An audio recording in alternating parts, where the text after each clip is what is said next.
Zoé, j'ai un problème avec mon garagiste. Ta facture était plus élevée que prévu, Alex? Arrête, c'est sérieux. J'ai voulu déposer ma voiture et là j'apprends qu'ils se sont fait pirater. Ils sont fermés depuis 3 jours. Eh oui, ça n'arrive pas qu'aux grosses sociétés. Je t'explique. T'as 2 minutes?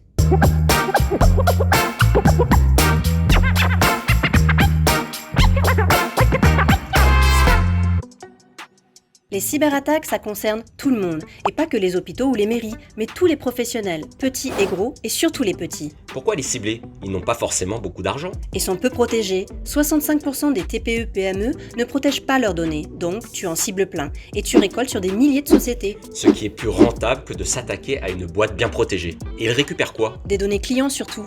Ou bien on te bloque ton activité, et tu veux débloquer la situation, tu dois payer. Ça s'appelle un ransomware, et en français, rançongiciel. Et ça coûte cher? En 2023, environ 5 000 € pour une boîte de moins de 10 salariés, et ça monte ensuite à une dizaine de milliers d'euros pour tout remettre en marche. Ça te paralyse son activité, comme pour ton garagiste. Tu perds du temps, du chiffre d'affaires, voire ta réputation. 71% des TPE et PME qui ont fait l'objet d'une cyberattaque déposent le bilan dans les 3 ans. Zoé, je ne suis pas un geek, je n'y connais rien. Je fais comment pour me protéger? Le numérique, ça reste la vraie vie. Il faut avoir un bon sens et être attentif. Tu vis en appartement ou en maison? Appartement. Et? Dans les 2 cas, tu as une porte d'entrée avec une serrure. Tu ne files pas tes clés à n'importe qui, tu as un double au cas où, tu fais attention à qui rentre chez toi et tu fermes les volets quand tu sors. Où tu veux en venir?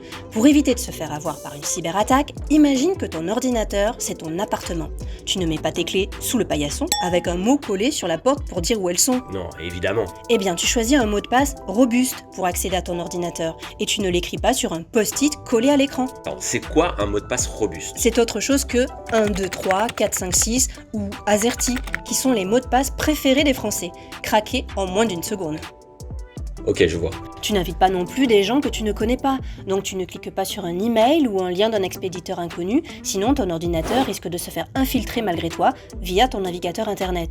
Et c'est aussi valable pour ton smartphone ou ta tablette. Ça fait beaucoup là, non? 95% des attaques passent par une faiblesse ou une erreur humaine, donc tu dois apprendre à avoir les bons réflexes, les bons outils et idéalement te faire accompagner. Ça ne réduira pas le risque à 100%, mais ça le limitera sérieusement. Ok, je vais faire le nécessaire.